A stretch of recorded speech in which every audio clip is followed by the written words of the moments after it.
दोस्तों, इस वीडियो में मैं आपको क्विकली बताऊंगी कि हमें कौन सी चीजें ध्यान रखनी है फॉर्म 26 एस में चेक करना है, क्योंकि अब जो फॉर्म 26 एस है वो बहुत डिफरेंट फॉर्म है।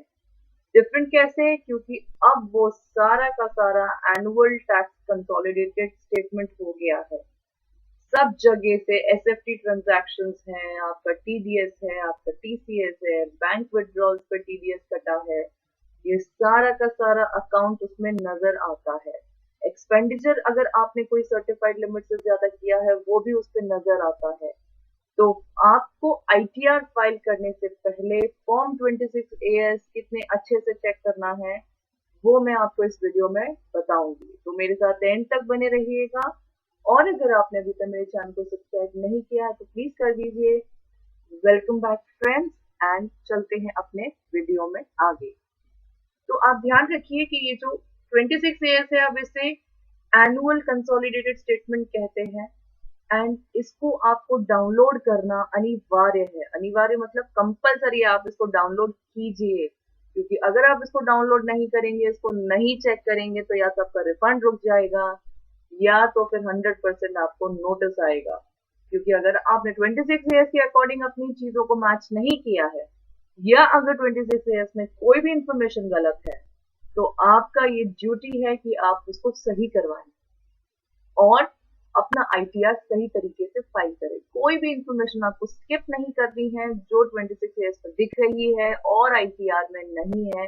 ऐसा मिसमैच बिल्कुल भी नहीं कीजिएगा, क्योंकि 26 एएस जो है वो इंफॉर्मेशन कंटेन करता है जो कि टैक्स डिपार्टमेंट के पास आती है बहुत सारे सोर्सेज से। अब इनकम टैक्स डिपार्टमेंट के पास कितने सोर्सेज हैं ये तो हम नहीं डिस्कस करेंगे, क्योंकि आप जानते हैं उनके पास डेटा का खजाना है। इतना सारा डेटा है, वो आपके पैन कार्ड, आधार कार्ड, इन सब से इतना सारा डेटा पुल कर लेते हैं जो कि आप अंदाजा भी नहीं लगा सकते। एंड वो सब का सारा डेटा आपको मिलता है आपके फॉर्म 26 एएस में। इसीलिए आप ध्यान रखिए। आप जैसे कि किसी भी म्यूचुअल फंड में इन्वेस्टमेंट करते हैं या किसी ब्रोकर के साथ आपका डीलिंग है, ब्रोकर कोई भी हो सकता है, आपका शेयर ट्रेडिंग का ब्रोकर हो सकता है, या आपका इन्वेस्टमेंट का ब्रोकर हो सकता है, या आपका कोई प्रॉपर्टी रियल एस्टेट ब्रोकर हो सकता है। ये सब की सब अपना आईटीआर फाइल करते हैं, अपना स्पेसिफाइड फाइनेंशियल ट्रांजैक्शन जिसे कहते हैं एसएफटी। ये वाला जो ट्रांजैक्शन है जिसे रिपोर्ट करना होता है इनकम टैक्स डिपार्टमेंट को, एक रिटर्न फाइल करते हैं ये सारी अथॉरिटीज। एंड इसमें वो सारी इंफॉर्मेशन चली जाती है जो आप इनके साथ डील करते हैं। ध्यान रखिए, आपने बेशक इनकम टैक्स डिपार्टमेंट से डीलिंग नहीं की है, पर अगर आपने बैंक के साथ, म्यूचुअल फंड के साथ, ब्रोकर के साथ कोई भी डीलिंग की है, तो ये सब अपना सर्टिफाइड स्पेसिफाइड फाइनेंशियल ट्रांजैक्शंस का स्टेटमेंट फाइल करते हैं। एंड इसमें आपके ये सारे ट्रांजैक्शंस रिपोर्ट होते हैं। ध्यान रखिएगा, इसीलिए आपकी इंफॉर्मेशन इनकम टैक्स डिपार्टमेंट के पास हमेशा अवेलेबल है।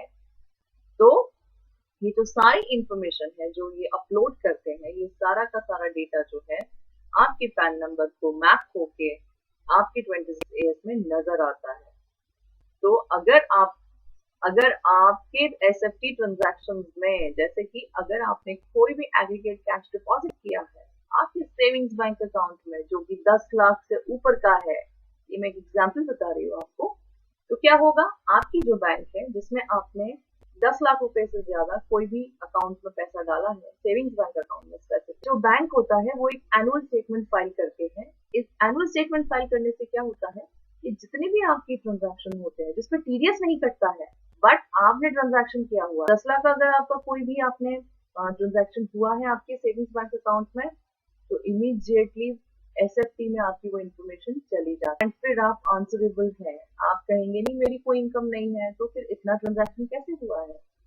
सो वहां पे जस्टिफिकेशन तो बनता है ना, डिपार्टमेंट आपसे जस्टिफिकेशन मांगेगा। So you have to be ready, prepared रहो कि आप या तो डिक्लेयर करो या तो डिक्लाइन करो, ये चॉइस आपकी है। एंड आपको ये सारी इन्फॉर्मेशन चेक करनी है। कई बार क्या होता है, नॉट नेसेसरी कि वो इन्फॉर्मेशन आप ही की हो। बहुत सारे केसेस हमने देखे हैं जिसमें 26 एएस में तो इंफॉर्मेशन दिख रही है बट वो उस बंदे की नहीं है, वो किसी और की है। हो सकता है बैंक ने गलती कर दी हो सकता है जो म्यूचुअल फंड्स है, जो इंश्योरेंस कमीशन एजेंट्स है या इंश्योरेंस जो कंपनीज हैं, उन्होंने गलती से जरूरी नहीं है वो उन्होंने जानबूझ के की, गलती से आपके पैन नंबर में एक डिजिट इधर का उधर हो गया, तो क्या होगा? पूरा पैन गलत हो गया। हो सकता है वो गलत पैन जो उन्होंने डाला है वो आपका हो, तो वो आपके पैन नंबर पे नजर आएगा। इसीलिए 26 एएस में आपको ये चीजें बहुत ध्यान से देखनी है। 26 एएस नहीं देखा तो आईटीआर फाइल बिल्कुल मत कीजिएगा, नहीं तो नोटिस 100% आपके मेल बॉक्स में आके बैठ जाएगा। सो रजिस्ट्रार्स जो है वो भी, जैसे आप कोई प्रॉपर्टी आपने सेल परचेज की है, तो वो रजिस्ट्रार्स भी एसएफटी फाइल, इमूवेबल प्रॉपर्टी आपने सेल की है जिसकी वैल्यू 30 लाख रुपए से ज्यादा है, तो आप 100% आप समझ लीजिए कि आपकी 26 एएस में आपको वो इंफॉर्मेशन दिखेगी।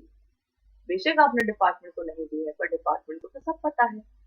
तो you have to be very, अगर आपने कोई भी फाइनेंशियल इंस्ट्रूमेंट जैसे कि म्यूचुअल फंड खरीदा है, बॉन्ड्स खरीदे हैं, शेयर खरीदा है, 10 लाख रुपए से ज्यादा की वैल्यू का है, तो वो ऑटोमेटिकली टैक्स डिपार्टमेंट को इंफॉर्मेशन पहुंच जाए। तो आप बिल्कुल भी उसमें मत रहिएगा कि हमने तो इंफॉर्मेशन नहीं दी, डिपार्टमेंट को कैसे पता चलेगा। आप गए वो जमाने। It's all technical, highly technical बना दिया है।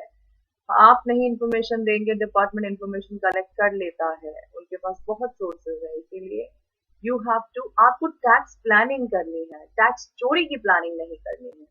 टैक्स प्लानिंग पर वीडियोस भी हमारे चैनल पर आपको मिल जाएंगे, कुछ इंफॉर्मेशन, कुछ रिसेंटली टैक्स डिपार्टमेंट ने बहुत सारे authorities including banks, post offices, companies, exchanges को इंफॉर्मेशन देने को कहा है उस इंटरेस्ट के बारे में, कैपिटल गेन्स के बारे में। और इसीलिए ये सारी की सारी इंफॉर्मेशन जो है, अब जब भी आप अपने न्यू पोर्टल पे, आप इनकम टैक्स का जो न्यू पोर्टल आ गया है, आप उस पर जब भी लॉग इन करेंगे, आप अपना आईटीआर फाइल करने के लिए जाएंगे, तो वहां पे एक ऑप्शन आता है pre filled XML, pre filled ITR.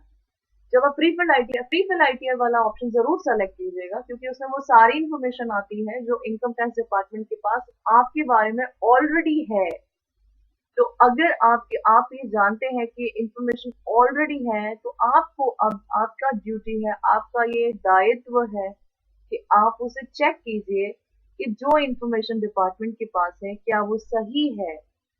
सही मतलब क्या वो 100% एक्यूरेट है, कहीं उसमें कोई गलती तो नहीं है कि किसी और का ट्रांजैक्शन है, आपके अकाउंट पर मैप हो गया है एंड फिर आपने बिना देखे फाइल कर दिया है, एंड उसके बाद नोटिस की भरमार, जवाबों की भरमार। एंड एक बार नोटिस आ जाए तो आप ये समझ लीजिए कि आपको पेन लेना होगा उस नोटिस को रिमूव करने के लिए। जैसे हम कहते हैं ना, आप रूटीन चेकअप के लिए चले जाओ, आपको कोई बीमारी नहीं है, पर आपके पैसे तो खर्च होंगे ना रूटीन चेकअप पर।